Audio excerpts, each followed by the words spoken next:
It's hand-carved, it's an arched top, it's got a spruce, North American spruce body. It is all-American, handcrafted Gibson Birdland from the bowels of Kalamazoo, Michigan.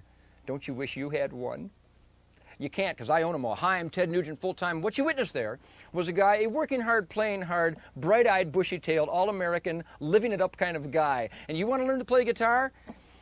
It's all attitude, kids. Now, this is a Gibson Birdland. I invented it back when I was just a young white guy back in the early Rolling Stone, early part of the century.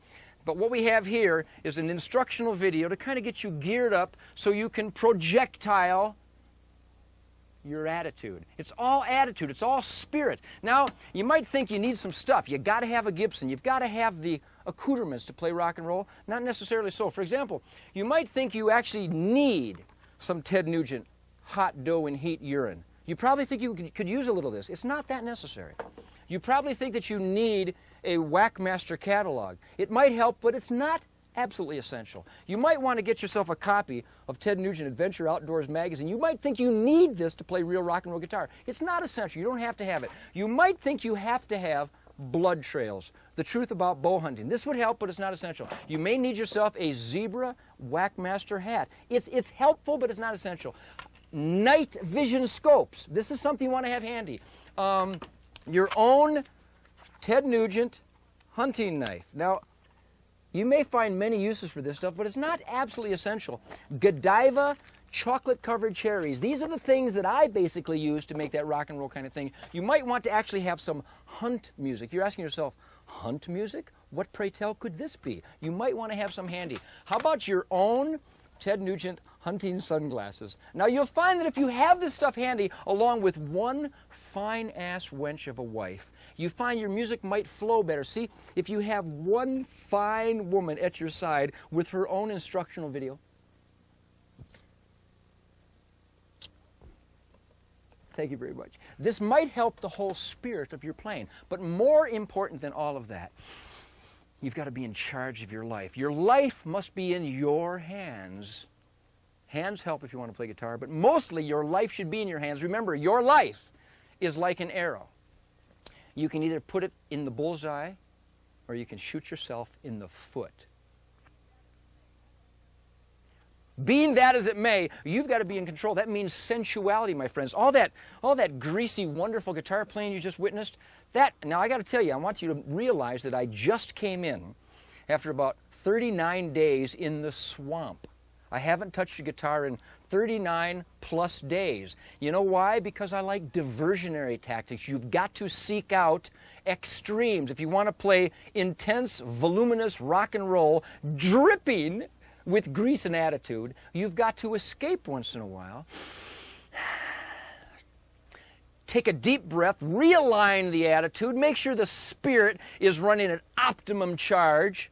Then when you get back to the guitar, even at the tender age of 46, you will have that youthful, spirited attitude of craving the instrument, craving adventure. This, my friends, is just a lump of cedar, strings, frets, and I love this part here.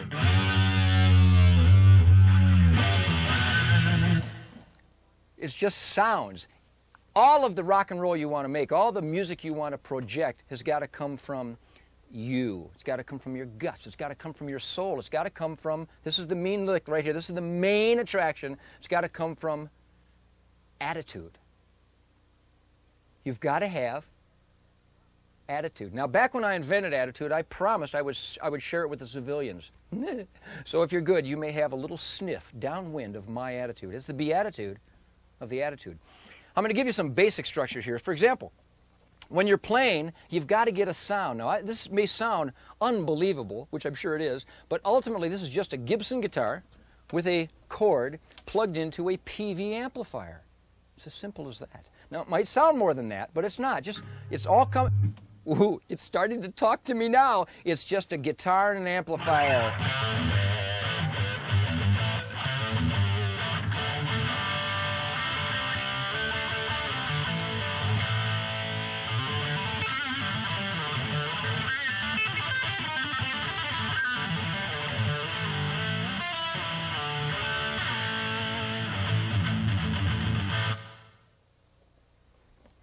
You know, if you had venison backstraps stacked in the freezer like I do, you could do that too. It's all got to come from your heart and soul. If you crave rock and roll, if you crave making these musical statements, then you will put your heart and soul into it. You will do the best you can do, and then you will be happy. And if you are happy, if you are gratified and satisfied and on the road to pleasuredom, then you will continue to put your heart and soul into it. You will not allow poisons, stupidity, excess baggage, and toxic warfare to get in the way of your vision. Now let's show you what my vision started with. It started with, and if you don't know this, we'll get you a bib. You've got to know the basics of honky-tonk.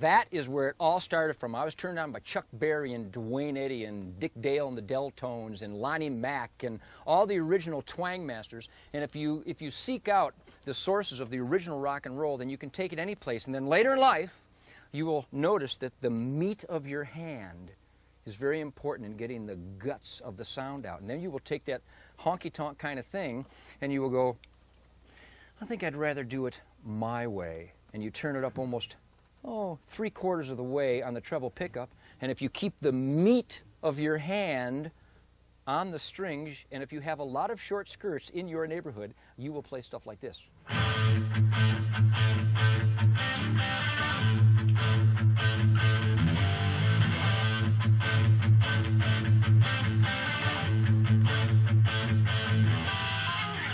Now, if you can play it perfect like that, I will come to your house and because you're not going to be able to do it.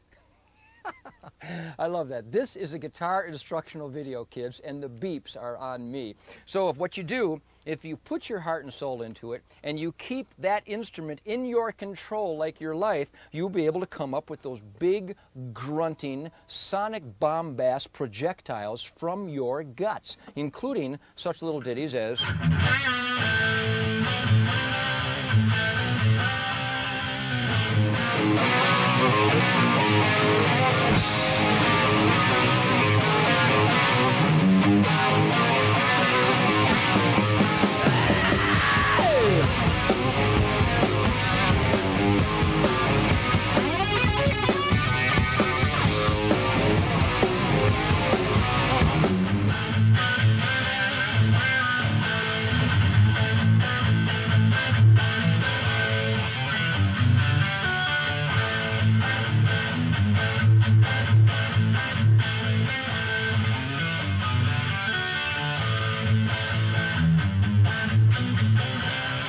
It's so simple, it's stupid. Now I'm going to show you some of the basics of some of my favorite licks. That was Cat Scratch Fever and Stranglehold, obviously. But there's this lick and free-for-all a lot of kids ask me about, a lot of kids like me, and they ask me how do you get that big chord. And basically I like all the open strings, all the open, twanging, ringing, resonating, ricocheting strings you can possibly milk out of guitar chords. So what I do is I play the Nugent mutilated E chord. And it goes like this because it's full of open strings. And then I play it like a huge black guy in Motown.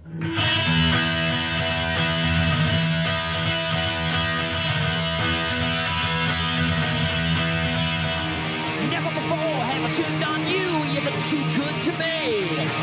Your beady eyes come in too. I just can't let you be. And it's a beat for all and a heart is said. You can bet your life. Stakes out high, so am I. It's in the air tonight.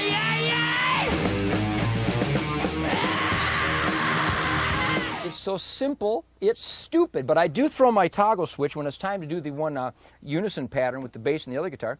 And I go from both pickups, so I get that big resonating twanging sound, to the treble pickup where I muff it with the meat of my hand and I play it like this.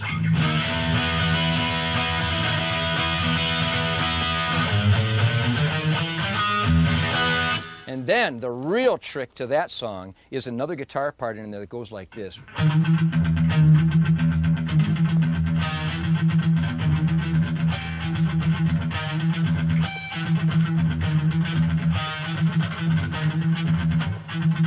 It's not all as it appears. And then when you put all those things together, this huge, sexy rhythm and blues piece of music comes out of this white guy. You gotta love that stuff. Let's see, another song that everybody asked me about is the almighty Great White Buffalo. 1994, you may have heard I announced it in January of 1994. This is the year of the Great White Buffalo, but 95 can be too, if you do what you're supposed to do.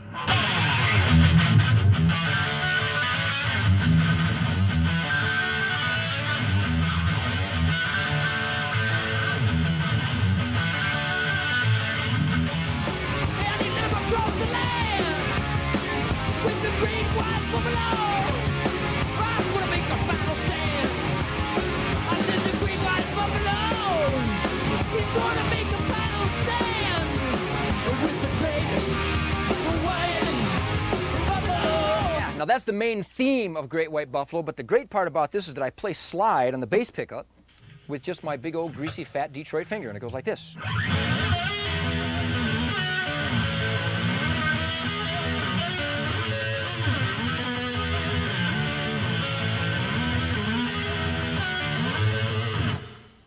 I think that's kind of cute. I love slide guitar, but I've never used a real slide except for sound effects, so I use my finger for that kind of stuff, which I think is just another extension of no rules, no parameters, no guidelines, just sheer desire to make sonic bombast.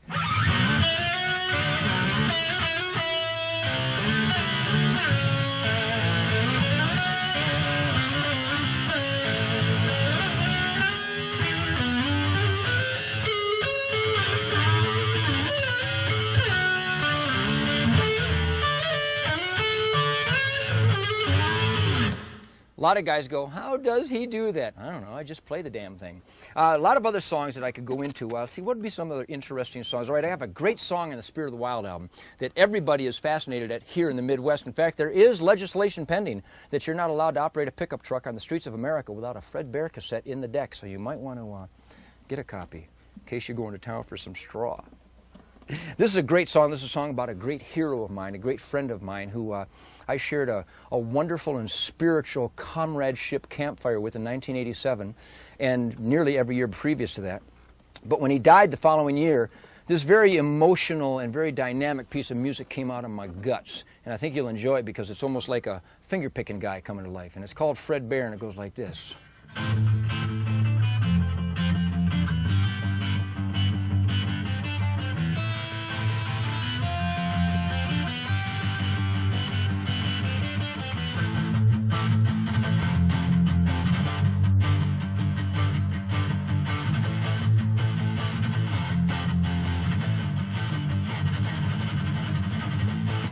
A little bit garnished for the effect.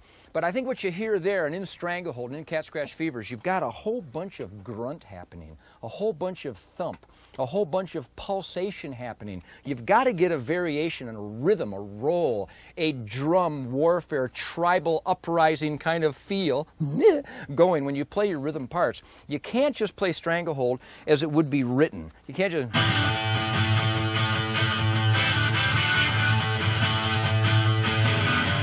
You've got to keep the meat of your pick hand on the strings to give it depth, to give it character, no matter what song it is, and then it comes out.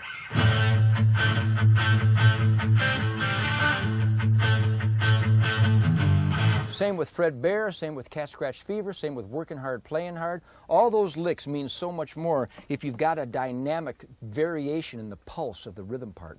And I find that that is something I've learned, and I've been blessed because I've been able to jam with the very best. I've been able to jam in little rooms like this with His Majesty Jimi Hendrix and Freddie King and Albert King and Farnsworth King and people like Van Halen. So many great guitarists that I've been able to pick up these ideas from and utilize them in my own repertoire of making my musical statements around the planet. And God knows the planet's better because of it. Now let's talk a little bit about the Birdland. In fact, I'll tell you what, we got some questions here from the kids. We're gonna answer these questions directly. It says, why did you use hollow bodies for years? What are some of the benefits? All right, hollow bodies. What's music? What is guitar playing? It's sound. What does it sound like? You got to get the sound. I love sound. When you want thick, rich, fat sound, this is the guy right here. This is about a 1967 Gibson Birdland. I've got nearly 16 of these babies right now. I believe in this instrument because I think you can hear with a single pickup setting the variations of tones that I can milk out of this because of the natural sonic dynamic of this kind of archtop, rich, warm, spruce